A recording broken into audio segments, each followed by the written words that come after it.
नेपाल, जहां फिर से टकराव के हालत बने हुए हैं। राजा ज्ञानेंद्र के समर्थक अभी भी सड़कों पर हैं। शुक्रवार के बवाल के बाद गिरफ्तारियों को लेकर ये लोग विरोध कर रहे हैं। शुक्रवार को नेपाल में जबरदस्त हिंसा हुई थी।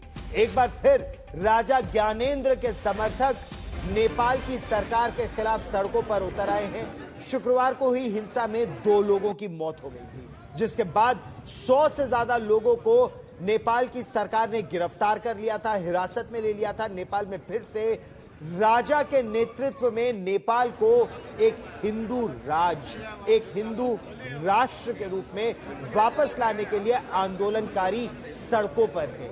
पूर्व राजा ने नेपाल की जनता से सीधे तौर पर समर्थन मांगा और इसके बाद जनता जो वहां की सरकार से परेशान है, महंगाई और अराजकता को लेकर वो सड़कों पर उतर आई। पूर्व राजा ज्ञानेंद्र की राष्ट्रीय प्रजातांत्रिक पार्टी ने काठमांडू की सड़कों पर राजशाही दोबारा बहाल करने की मांग को लेकर लगातार उनके पिछले 1 हफ्ते से प्रदर्शन चल रहे हैं, जिस पर नेपाल की सरकार ने जबरदस्त कार्रवाई करते हुए कई लोगों को हिरासत में ले लिया। 100 से ज्यादा लोग इस समय गिरफ्तार कर लिए गए हैं।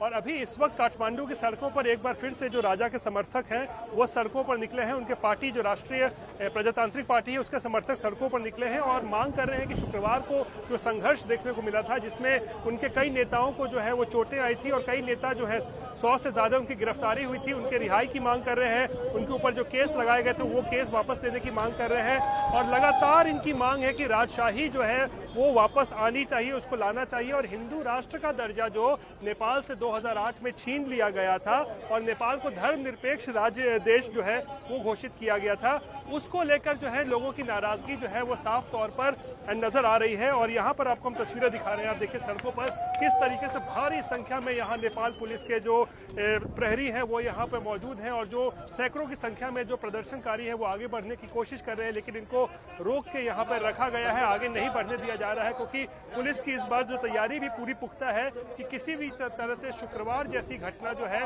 वो नहीं होनी चाहिए। जो इतनी उग्र वहां पे हिंसा देखने को मिली थी काठमांडू में, जहां पे 2 लोगों की जान भी चली गई थी और कई जो लोग हैं वो घायल हुए थे, और इसी को लेकर अपनी मांग को लेकर जो एक बार फिर से काठमांडू की सड़कों पर यहाँ के जो राजशाही के समर्थक हैं, राजा के समर्थक हैं, वो यहाँ पर वापस से सड़कों पर आज उतरे हुए हैं। और यहाँ देखिए नेपाली में इनका लिखा भी हुआ है किस तरीके से विरोध प्रदर्शन जो है इनका इस वक्त चल रहा है और भाषण भी किया जा रहा है। यानी नेपाल में एक बार फिर से राजशाही को वापस लाने के लिए जो है वो आंदोलन तेज हो गया है।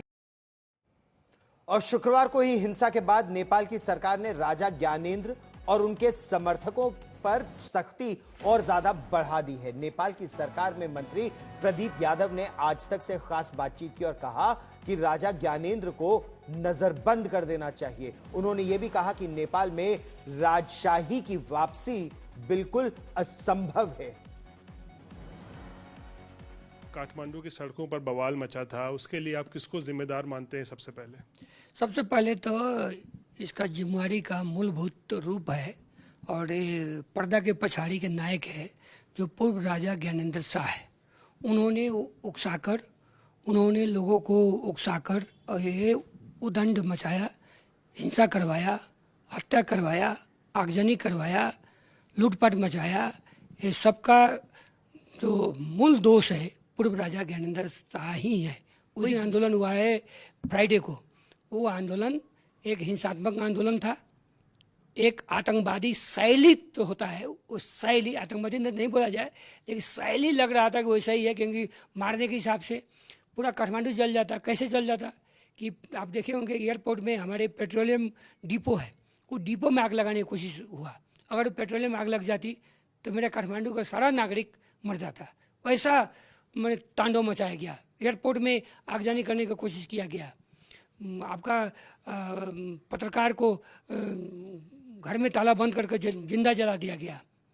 कि हिंदू राष्ट्र का भी एक बड़ा सवाल खड़ा हो रहा है कि राजा के समर्थकों ने ये किया तो क्या हिंदू राष्ट्र बनाना चाह रहे हैं नेपाल को? सरकार का क्या इस पे स्टैंड है हिंदू राष्ट्र बनाने को लेकर नेपाल को? सरकार संविधान में जो है उस पर स्पष्ट है, धर्मनिरपेक्षता से अच्छा कुछ नहीं होता है।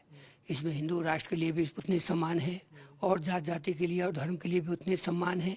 इसीलिए सरकार अपना संविधान के प्रति एकदम ही स्टैंड है, इसमें इफ वोट नहीं है, ठीक है। और रही हाल की हिंदू राष्ट्र का जो बात आप कर रहे हैं, कोई हिंदू राष्ट्र का मुद्दा वहाँ नहीं था। जो लोग आए थे वो हिंदू राष्ट्र का मुद्दा वो के नहीं आए थे, वो लूटने के मनसा से आए थे, डकैती करने के मनसा से आए थे, हिंसा फैलाने के मानसिकता से आए थे, हत्या करने के मानसिकता से आए थे। इसीलिए वहाँ पर जो भी लोग आए थे वो लोग कोई हिंदू राष्ट्र का मुद्दा एजेंडा लेकर नहीं आए थे। चुके हैं। क्या राजशाही कभी वापस आएगी अब नेपाल में? वो असंभव, कभी संभव नहीं है, एकदम असंभव है, संभव ही नहीं है। चलिए, शुक्रिया, धन्यवाद। राजशाही की वापसी नेपाल में असंभव है, हिंदू राष्ट्र नहीं बन सकता नेपाल, ऐसा वहां के मंत्रियों का मानना है। रोहित सिंह मेरे सहयोगी हमारे साथ काठमांडू से जुड़ रहे हैं इस समय। रोहित, जमीनी स्थिति इस समय क्या है? राजा ज्ञानेंद्र के समर्थक क्या गिने चुने कुछ लोग हैं, कुछ मोहल्लों तक ये विरोध प्रदर्शन है, या उनमें शक्ति है? क्या वो सरकार की ताकत को झेल पाएंगे?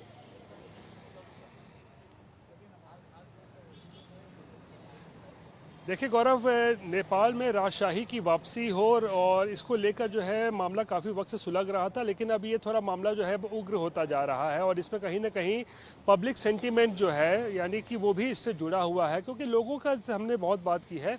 उनका कहना है कि 2008 में जब राजशाही समाप्त हुआ था तो कोई रेफरेंडम नहीं हुआ था, यानी कि किसी से जनता की राय नहीं मांगी गई थी कि भाई राजतंत्र खत्म किया जाए, या मतलब ये राजशाही खत्म किया जाए या नहीं, या फिर धर्मनिरपेक्ष सरकार बनाया जाए। तो लोगों को इस बात की टीस है, ज़रूर है कि भाई हिंदू राष्ट्र पहले था नेपाल, लेकिन अब धर्मनिरपेक्ष जो हो राष्ट्र 2008 के बाद जो है उसे घोषित कर दिया गया।